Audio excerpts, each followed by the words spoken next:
கிறிஸ்துவுக்குள் பிரியமானவர்களே, உங்களோடு கூட இந்த நாளில தேவனுடைய வசனத்தை பகிர்ந்து கொள்ள தேவன் கொடுத்த மேலான கிருபைக்காய், ஸ்லாக்கியத்திற்காய் தேவனுக்கு நன்றி செலுத்துகிறேன். அதோடு கூட இந்த வாய்ப்பை கொடுத்த நம்முடைய போதுகிறவர்களுக்கும் நான் நன்றிகளை சொல்லிக்கொள்ள ஆசைக்கிறேன். செய்திக்கு கடந்து செல்வதற்கு முன்பதாக தலைகளை தாழ்த்தி ஒரு நிமிஷம் தேவனை நோக்கி பார்க்கலாம். கிருபையின் தகப்பனே நன்றி செலுத்துகிறோம். இந்த காலை வேளையில உங்களுடைய சமூகத்துல எங்கள் ஒவ்வொருவரையும் தாழ்த்தி ஒப்புக் கொடுக்கிறோம் ஆண்டவரே. ராஜா, இந்த காலை வேளையில எதற்காக இந்த நேரத்தை எங்கள் வாழ்வில கொடுத்தீரோ அந்த நோக்கத்தை நீங்க நிறைவேற்றும்படியா நாங்கள் செபிக்கிறோம். சத்திய வசனத்தை நாங்கள் தகப்பன தியானிக்கும் பொழுது உங்களுடைய பிரசன்னம் எங்களை ஆட்கொள்ள நிற்கிறவை சாரும் எங்களை ஆட்கொள்ளும். ராஜா, நீர் எங்களோடு கூட பேசும் இடைப்படும். இறைமான் இயேசுவின் மூலமாய் செபிக்கிறோம் நல்ல பிதாவே, ஆமென்.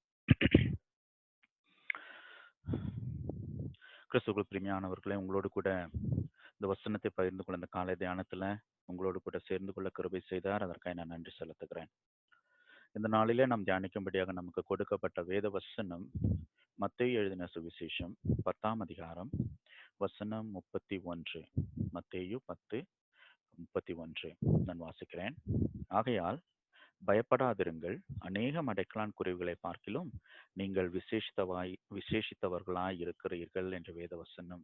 இந்த வசனம், ஆதலால் பயப்படாதிருங்கள், அநேகம் அடைக்கலான் குருவிகளை பார்க்கிலும் நீங்கள் விசேஷித்தவர்களாய் இருக்கிறீர்கள் என்ற வேத வசனம். இந்த வசனத்தை நாம் அநேக முறை கேள்விப்பட்டிருப்போம், வாசித்திருப்போம். அநேக செய்திகளில நாம் இந்த வசனத்தின் ஆழங்களை கூட அறிந்திருப்போம். இந்த பகுதி மிக தெளிவாய் சொல்லுகிறது, பயப்படாதிருங்கள் என்று சொல்லுகிறது. ஸோ நாம் அனைவரும் இந்த பயப்படாதிருங்கள் என்ற ஒரு பகுதியை மிக அதிகமாக கேட்டிருப்போம். பயப்படாதிருங்கள் என்று சொல்லும் பொழுது நாம் நாம் தேவனிடத்துல எந்த அளவு விசுவாசமா இருக்கிறோம் என்பதை இது வெளிப்படுத்துகிறது. ஒன்று உங்கள் முன்பதாக வைக்க விரும்புகிறேன். ஒருவேளை சிங்கம் இருக்கிறது, ஒரு ஆட்டுக்குட்டி இருக்கிறது.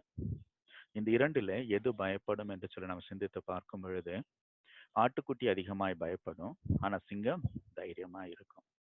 அது பயப்படாது, ஆட்டுக்குட்டியை பார்த்து சிங்கம் பயப்படாது. அதுதான் இந்த வசனத்தின் அடிப்படை. ஏனென்று சொன்னால், சிங்கம் ஏன் ஆட்டுக்குட்டியை பார்த்து பயப்படுவது இல்லை என்று சொல்லும் பொழுது, சிங்கத்துக்கு இருக்கிற பலன், சிங்கத்துக்கு இருக்கிற நம்பிக்கை, சிங்கத்திற்கு இருக்கிற ஒரு அலாதி ஒரு ஒரு ஒரு உறுதிப்பாடு தன்னுடைய பலத்துல. ஆனால் ஆட்டிற்கு அதை சிங்கத்தை எதிர்கொள்ளும் தைரியம் கிடையாது. அதனால ஆடு சிங்கத்தை பார்த்து பயப்படுகிறது. இல்லைங்களா? நன்றாக யோசித்து பார்க்க வேண்டும். இங்க பயப்படாதிருங்கள் என்று சொல்லி தேவன் நம்மிடத்திலே சொல்லுவதன் நோக்கத்தை நாம் ஆழமாய் அறிந்து கொள்வோம் என்று சொன்னால் இதை நம்ம எளிதாக மேற்கொள்ள முடியும். ஆதலால் இங்கே பயப்படாதிருங்கள் என்று சொல்லி நான் ப்ராஸ்பரிட்டி காஸ்பிளை குறித்து உங்களிடத்துல பேச விரும்பவில்லை. அதற்கு முன்பதாக ஒரு வார்த்தையை உங்கள் முன்பதாக வைக்கிறேன், ஆதலால் என்ற ஒரு வார்த்தை.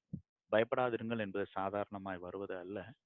ஆதலால் என்று சொல்லுகிற வார்த்தை மிக நன்றாக ஆழமாய் எழுதப்பட்டிருக்கிறது. ஆதலால் என்று சொல்லும் பொழுது அதனுடைய அர்த்தத்தை அறிந்து கொள்ள அதற்கு முற்பகுதி, அந்த வசனத்திற்கு முற்பகுதியில் உள்ள வசனங்களை நம்ம தியானித்தோம் என்று சொன்னால், பார்த்தோம் என்று சொன்னால் மிக தெளிவாக புரியும். அதற்கு முன்பகுதியில் இருக்கிற வசனங்கள் எதை சொல்லுகிறது என்று சொன்னால், இயேசுவானவர் தன்னுடைய சீஷர்களை ஊழியத்திற்கு அனுப்பும் பொழுது என்னென்ன காரியங்களை செய்ய வேண்டும், எப்படி செய்ய வேண்டும் என்றெல்லாம் நல்லா எக்ஸ்பிளைன் பண்ணிட்டு அவர் சொல்லுகிறார், நான் உங்களோடு கூட இருக்கிறேன், உங்களுடைய தலையிலுள்ள மயிரெல்லாம் எண்ணப்பட்டிருக்கிறது, ஆதலால் பயப்படாதீர்கள். எதனால பயப்பட வேண்டாம்னு சொல்றாருன்னா, நான் உங்களோடு கூட இருக்கிறேன், அதனால பயப்படாதிருங்கள் என்று அவர் சொல்லுகிறார். நன்றாக யோசித்து பார்ப்போம். நம்முடைய வாழ்வில நாம் பயப்படுகிறவர்களாய் காணப்படுகிறோமா, அல்லது பயம் இல்லாதவர்களாய் வாழ்ந்து கொண்டு இருக்கிறோமா என்று சிந்திக்க வேண்டும். இதே பகுதியை லூக்கா 21ஆம் அதிகாரத்துல பார்க்கும் பொழுது அங்கேயும் அவர் ஒரு வசனத்தை சொல்லுகிறார், உங்களுடைய தலையிலிருந்து ஒரு ஒரு முடி கூட விழாது என்பதாக குறித்து அவர் சொல்லுகிறார். அந்த இடத்துல அவர் சொல்லுவது தேவனுடைய 2ஆம் வருகையின் காலகட்டங்களிலே ஏற்படுகிற போராட்டங்கள், பிரச்சனைகளை குறித்து தேவன் பேசுகிறார். அந்த இடத்துல அவர் சொல்லுகிறார், உங்களுக்கு தேவையான எல்லா விதமான பலனை நான் தருவேன், ஆகையால் நீங்க பயப்படாம தைரியமா இருங்கள் என்று சொல்லுகிறார். அதன் அடிப்படையில நாம் பார்க்கும் பொழுது பயப்படாது இருப்பதற்கு தேவையான மூல காரணம் அல்லது மூல பொருள் என்னவென்று சொன்னால், தேவன் மீது நாம் வைத்திருக்க வேண்டிய நம்பிக்கை. அவர் பிரச்சனை வராதுன்னு எந்த இடத்துலயுமே சொல்லல. அவர் சொல்வது கூட, ஓநாய்களுக்குள்ளே ஆட்டுக்குட்டிகளை அனுப்புவது போல உங்களை அனுப்புகிறேன் என்று தான் தேவன் நம்மை சொல்லுகிறார். அதனாலே நம்முடைய வாழ்விலே வருகிற பிரச்சனைகள் அல்லது சோர்வுகள் அல்லது போராட்டங்கள் எல்லாவற்றின் மத்தியிலும் நாம் பயப்படாது இருக்க வேண்டும் என்று சொன்னால், இயேசுவானவர் நம்மோடு கூட இருக்கிறார் என்ற ஒரு விசுவாசம் தான் நம்ம அதை எடுத்து செல்லுகிறது. அது இல்லாதபடி நாம் பயப்படுகிறோம் என்று சொன்னால் அந்த விசுவாசம் நம்ம இடத்துல பூரணமாக இல்லை என்றுதான் அர்த்தம். இதை நம்ம நன்றாக அறிந்து கொள்ள வேண்டும். அதனால இந்த காலை வேளையில முன்பதாக நான் வைக்க விரும்புகிறேன். இன்றைய நாள்ல இந்த ஒரு அஹ், அம், புதிய ஒரு முயற்சியை நம் வாழ்விலே கொண்டு வர எத்தனிப்போம். அதாவது பயப்படாதிருங்கள் என்று சொல்லி நம்ம தியரிட்டிக்கலாக பயப்பட மாட்டேன்னு சொல்லி உட்கார்ந்து கொண்டு இருப்பது அல்ல. அதை விட தேவன் மீதுள்ள விசுவாசத்தை நம்ம வர்த்திக்க செய்யும் பொழுது அது ஆட்டோமேட்டிக்காக நம்ம இடத்துல பயம் வராது. இதுதான் தேவனுடைய வசனம். அதனால் உங்கள் முன்பதாக அந்த வசனத்தை ஒரு விசை கூட வாசிக்கிறேன். ஆதலால் பயப்படாதிருங்கள். ஆதலால் என்பதன் அர்த்தம் தேவன் நம்மோடு கூட இருப்பதினால், இயேசுவானவர் நம்மோடு கூட இருப்பதினால். இந்த காலையில சீர்தூக்கி பார்க்க வேண்டியது தேவன் நம்மோடு கூட இருக்க நாம் அனுமதித்திருக்கிறோமா இல்லையா என்பதை. அனுமதித்திருப்போம் என்று சொன்னால் இந்த வசனம் நம்முடைய வாழ்விலே செயல்படும். இல்லை என்று சொன்னால் இந்த வசனங்கள் நம்முடைய வாழ்விலே செயல்படாது. அதை நன்றாக யோசிப்போம்.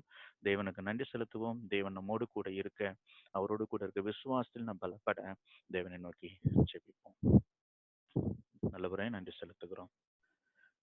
நீர் எங்களோடு கூட இருப்பதை நான் உணர்ந்து கொள்ளவும், நீர் எங்களோடு இருக்கும் விதத்தில் எங்கள் வாழ்வை நாங்கள் அமைத்துக் கொள்ளவும், அதன் மூலமாய் நாங்கள் பயப்படாதபடி சந்தோஷமாய் இருக்க என் தேவன் எங்களை வழி நடத்தும்.